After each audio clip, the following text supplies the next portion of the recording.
Something like packing your suitcase can either go really well or it can be really stressful. But international packing, that's all of that times 2. But no worries, I have plenty of advice and tidbits of information from my personal journey on how to prepare for your journey abroad. For specific items like clothes, shoes, and all of your other needs, I came across this great list from fellow blogger History in High Heels, which features all of the specifics of what you will need for your trip. She has a lot of great information on what to pack, what you'll need, and a checklist so that you can make sure that you're not leaving anything behind.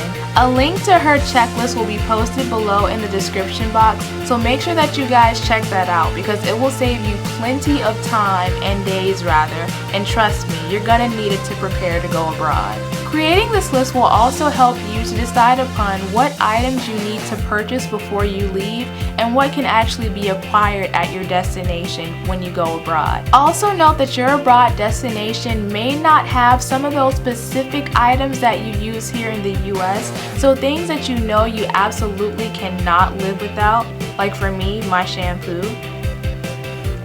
Make sure that you bring those items with you.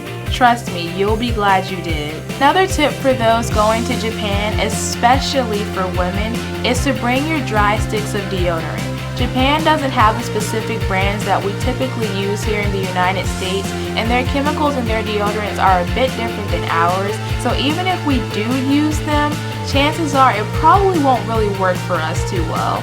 So you do better to stock up on an item like that here in the US.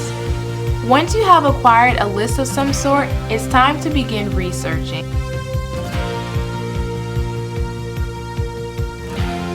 When do you plan to go abroad, and how long will you be abroad for? It may be hot down here in the south, but trust me, some places have colder summers than normal. So make sure that you research the places that you're going abroad and make sure that you're packing specific to the weather that's over there. For example, Japan has a very cold winter, but it's also extremely humid. So things like transitional clothes and layers are going to be my best friend when I'm abroad. How much is too much? As an international student, you're going to want to pack everything. And I mean everything. But it's cool to understand that everything will not go with you abroad.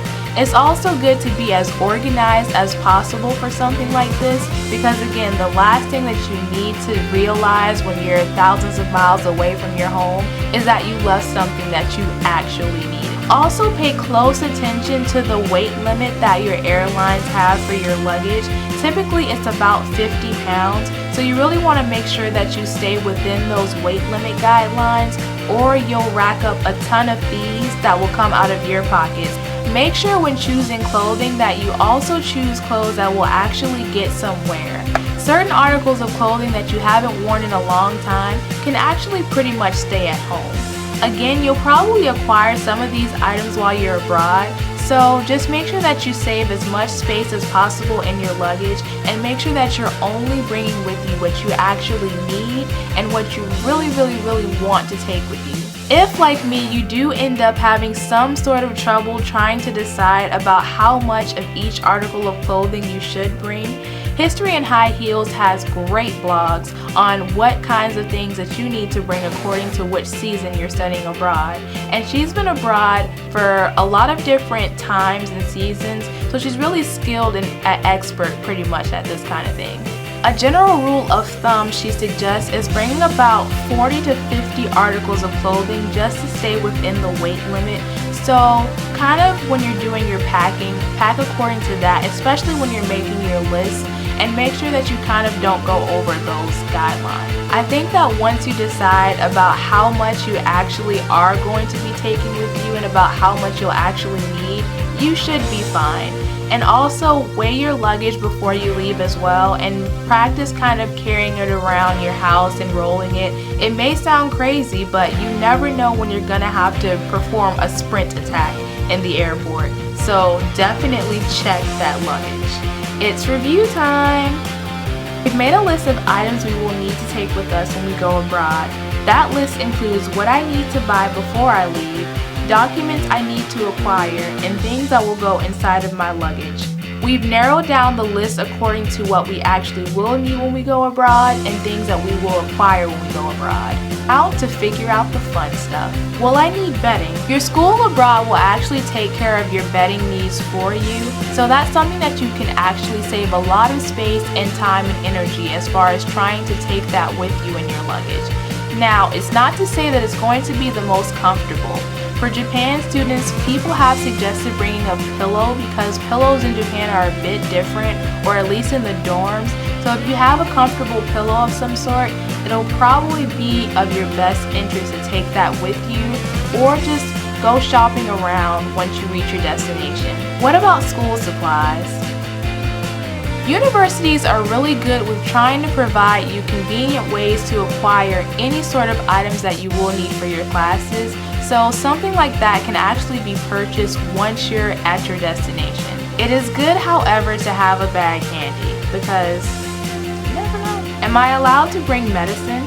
Different countries have different requirements for what's actually allowed in their home countries, so I would definitely do a lot of research on the items that you want to take abroad, and definitely talk to your physician about how you can transfer those prescription meds to your abroad destination. For Japan students, you might be interested to know that there is a document for people that want to bring in more than 3 months worth of medications abroad, and that is the Yakan Shome.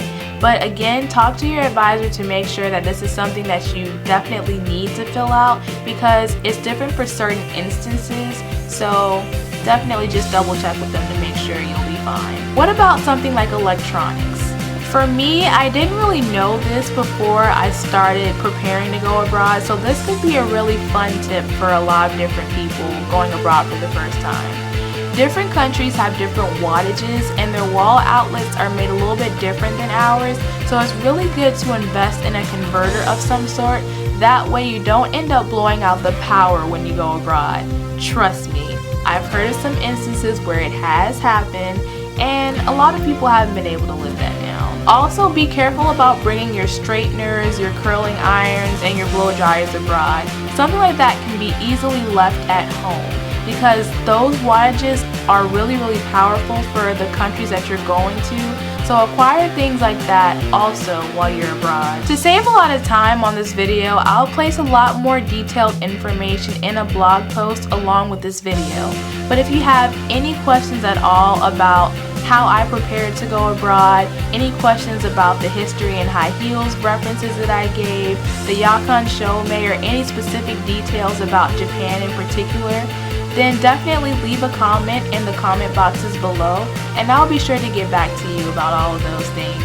Memories like this are something that you should be able to cherish for a lifetime. So make sure that you go abroad and you take in the culture, you embrace the people, you embrace all the new things that you are not going to be able to do when you get back in the United States. I hope that you guys have an amazing time abroad. Hit me up about your adventures and your travels. Until next time, sayonara!